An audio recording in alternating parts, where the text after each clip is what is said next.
Funding for this program was provided by Friends of Iowa Public Television and by Sentry Systems, maintaining design.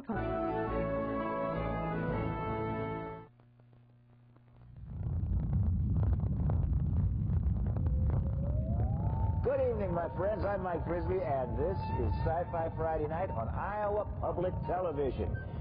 Get set for thrills, chills, and more, including the Red Dwarf Fan Club Address. All after you grab a pencil and Jack Horkheimer grabs the strings of our hearts and plucks them like he plucks them like the big plucker he is. Play on, oh master musician of the cosmos. And we're not talking Yanni. We're talking Stargazer.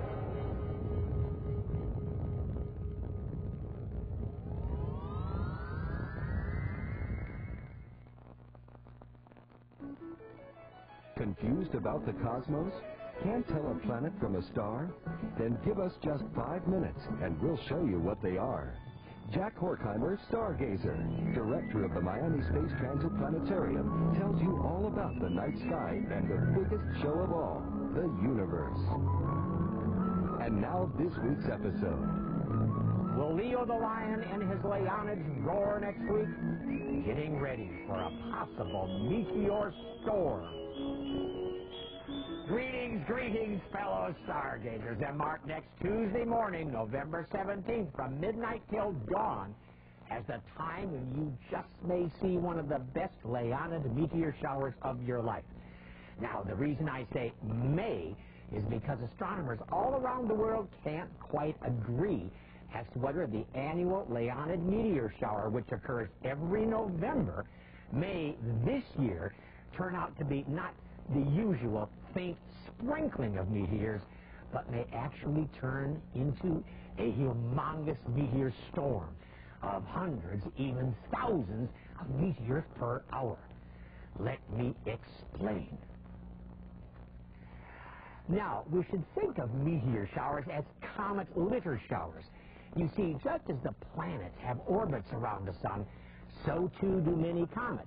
And while it takes our Earth 1 year to make one orbit around the sun, each comet has its own period of time for one orbit. For instance, it takes Halley's Comet 76 years to make one orbit around the sun, and the comet that is responsible for next week's meteor shower, Comet Tempel-Tuttle, takes 33 years to orbit the sun. Now, whenever a comet comes close to the sun, it sheds a lot of itself. And all this comet litter and debris is eventually spread out pretty evenly all along the orbit of the comet. Pretty evenly except near the head of the comet itself, where the debris is much denser and much more concentrated. Now, whenever our Earth passes through a comet's orbit, comet debris slams into the Earth's upper atmosphere so fast that great heat is caused by friction, making the tiny pieces of comet debris and the atmospheric gases surrounding them light up.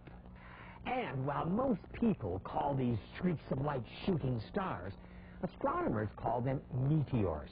And although there are many meteor showers a year, even the best ones produce only about 50 to 100 meteors per hour at their peak. But every 33 years, as Comet Tempel-Tuttle itself returns close to Earth, along with its surrounding huge, dense cloud of comet litter, we often encounter a meteor storm of thousands of meteors per hour. There was a great one in 1799, and the best one ever recorded occurred in 1833. And a real doozy, which I missed by 1 hour, occurred in November 1966. And guess what? Comet Tempel-Tuttle paid us a visit once again just a few months ago.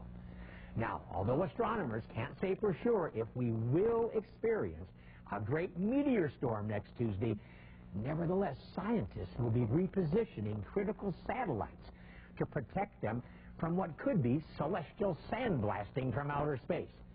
You see, although we're protected from meteor storms by our Earth's atmosphere, all satellites ride unprotected above the atmosphere. So, how can you see this maybe meteor storm for yourself? Well, get as far away from city lights as possible and watch the sky all over from 1 a.m. next Tuesday morning until sunrise. I know for sure I'll be up all night because it just may be one of the best nights in 33 years to keep looking up. Stargazer is brought to you in part by Odyssey, Adventures in Science, the premier science magazine for young adventurers. Adventure now at www.odyssey-mag.com.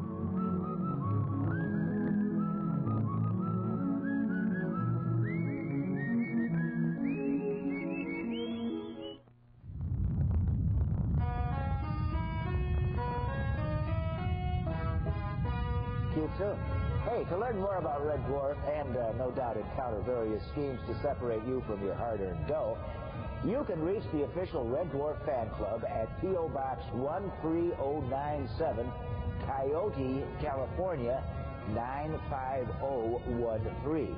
Now include a self-addressed stamped envelope, and don't send them all your money because we'll be going after what's left come festival time in March.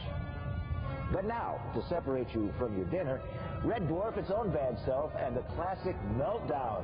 Winnie the Pooh fans, please leave now.